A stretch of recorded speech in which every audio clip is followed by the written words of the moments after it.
2 সদস্যের অপরিচিত একটি বাংলাদেশি প্রতিষ্ঠান $29 মিলিয়ন পেয়েছে ট্রাম্প।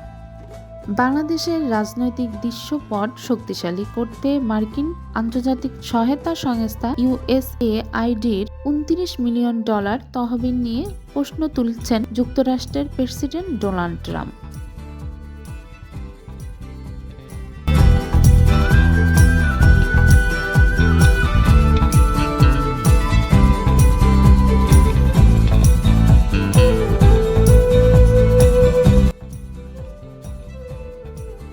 21 ফেব্রুয়ারি শুক্রবার মার্কিন অঙ্গরাজ্যগুলোর গভর্নরদের এক অধিবেশনে দেওয়া ভাষণে তিনি বলেন, $29 মিলিয়ন বাংলাদেশের রাজনৈতিক পরিকাঠামো শক্তিশালী করতে এমন একটি প্রতিষ্ঠানকে দেওয়া হয়েছে যার নাম কেউ শোনেননি। $29 মিলিয়ন।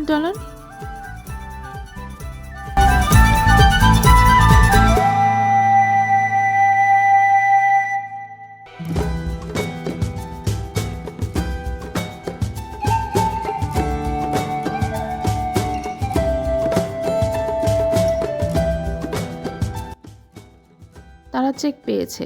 কল্পনা করতে পারেন? ট্রাম্প বলেন, তোমার একটা ছোট্ট প্রতিষ্ঠান আছে, এখান থেকে $10,000 ওখান থেকে $10,000 করে পায়, আর তারপর হঠাৎ করে যুক্তরাষ্ট্রের সরকার থেকে $29 মিলিয়ন পেয়ে যায়। ওই প্রতিষ্ঠানে মাত্র 2 জন লোক কাজ করে। 2 জন লোক? আমি মনে করি তারা খুব খুশি। তারা এখন অনেক ধনী হয়ে গেছে।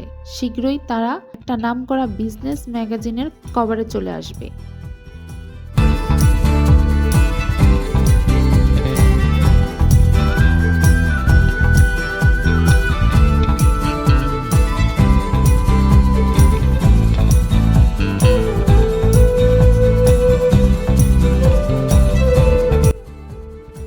মহাপ্রতারক হিসেবে বাংলাদেশ প্রসঙ্গে আসার আগে ট্রাম্প ভারতের একটি পরিকল্পনার কথাও উল্লেখ করেন।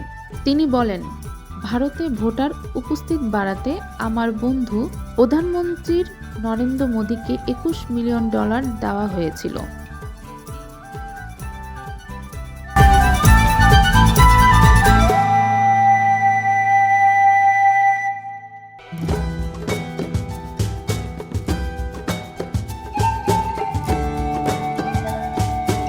আমাদের দেশে ভোটার উপস্থিতি বাড়ানোর জন্য কেন নয়? আমিও চাই ভোটারের উপস্থিতি। প্রেসিডেন্ট হিসেবে দায়িত্ব নেওয়ার পর কেন্দ্রীয় সরকারের ব্যয় কমানো এবং কর্মী ছাঁটাইয়ের জন্য ইলন মাস্কের নেতৃত্বে নতুন অধিদপ্তর DOGE চালু করেন ট্রাম্প।